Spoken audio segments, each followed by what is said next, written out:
From Montana's news leader, this is the MTN 530 News. Good evening, everyone. Thanks for joining us on your Friday night. I'm Jeanelle Slade. Well, brace yourself. A blizzard warning.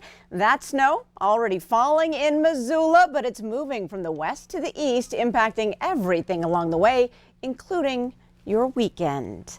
Q2G forecaster Bob McGuire joining us now with a little bit of that. What's coming this way? Yeah, here we go again. Let me show you what's happening. Doppler radar shows you the snow that's making its way across Missoula, Great Falls, went into Bozeman earlier on, and now it's kind of surrounding the Billings area, and it's just a matter of time. This thing's going to start making its way into Yellowstone County, and we'll see some scattered snow showers out of it. And as you can see, the threat board is filled. That area in red, that's your blizzard warning up by Glacier Park all the way down to Great Falls. The area in pink, we're packing the place in pink tonight. Look at that. That's your winter storm warning. It does include Billings and also much of the Q2 viewing area. Could see 6 to 10 inches of snow according to the weather service out of that system. And here's the way this thing's going to make its way into the area tonight. There we are at 6 o'clock tonight. And then tomorrow morning, it starts making its way into the Billings area, looking for heavier snow on Saturday morning. It'll snow off and on throughout the day on Saturday, on into Sunday. Then by Sunday, the whole thing kicks out of here. But take a look at this. We could see some more record low temperatures for the next 4 days. You'll notice the old records are into the teens and 20s. Look at Monday morning. Could be 1 below zero, maybe even 2 below zero.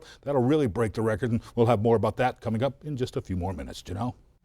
All right. Thanks so much, Bob. Well, as we head into the weekend, Montana counties report 7 more deaths across the state. The latest reports now bring the statewide total to 300 deaths. 3 of the victims are in Flathead County and 1 in each Yellowstone, Rosebud, Missoula, and Glacier counties. Now, the state also announcing its second highest single-day total of new cases of COVID-19 with 863.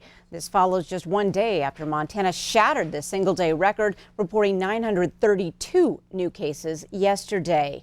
Well, just 1 day after Governor Steve Bullock announced resources and tools headed to Yellowstone County to assist in the fight against coronavirus, U.S. Senator Steve Daines also takes a step to help the state's largest county. In a press release, Daines urges Centers for Disease Control and Prevention Director Robert Redfield to deploy medical personnel to help with contact tracing. The dramatic rise in COVID-19 cases across Yellowstone County is stressing hospitals and has caused a backlog of contact tracing. Yellowstone County has by far the most cases across the state and represents 83 of the 300 Montana victims who've died from COVID-19 related illness. Well, Billings police say an apparent threat of a shooting at West High School is uncorroborated and lacks credibility, but come Monday, there will be more law enforcement resources in and around the West High campus. The FBI received a tip prompting both agencies to investigate the threat of a possible shooting on Monday. After 2 days of investigation, authorities say they have been unable to develop actionable leads. Despite the low threat, a prepared plan of action is in place, including an increase of law enforcement on Monday. Well, school will continue as planned, and Billings police ask the public to remain calm and follow any additional directives from school officials.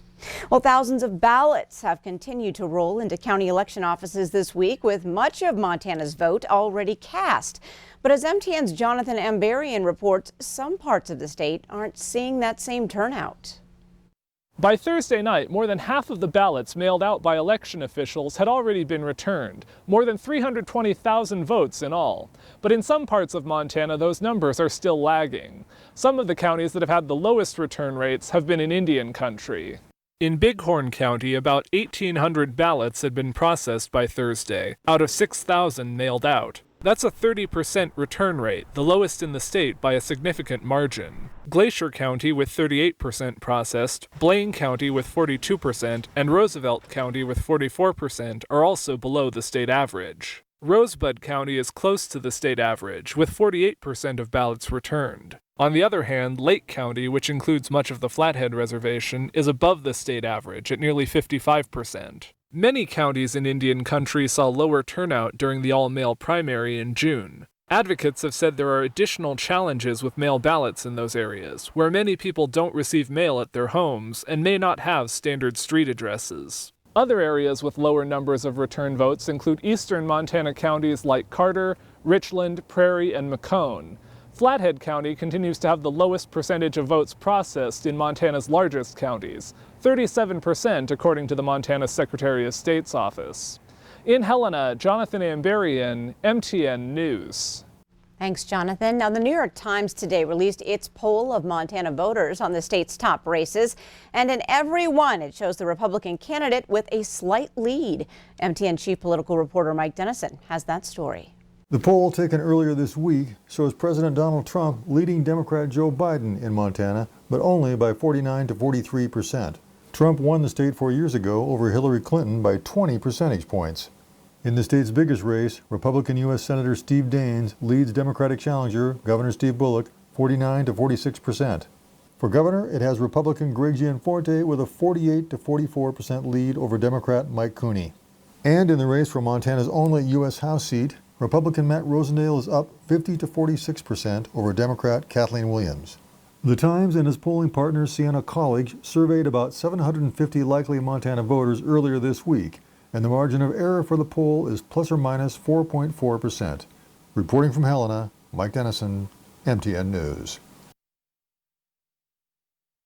Thanks so much, Mike. Well, up next on tonight's MTN 530 News on Q2, we take a trip on the back roads of Carbon County to the site of one of Montana's worst tragedies and the history behind the Smith Mine disaster.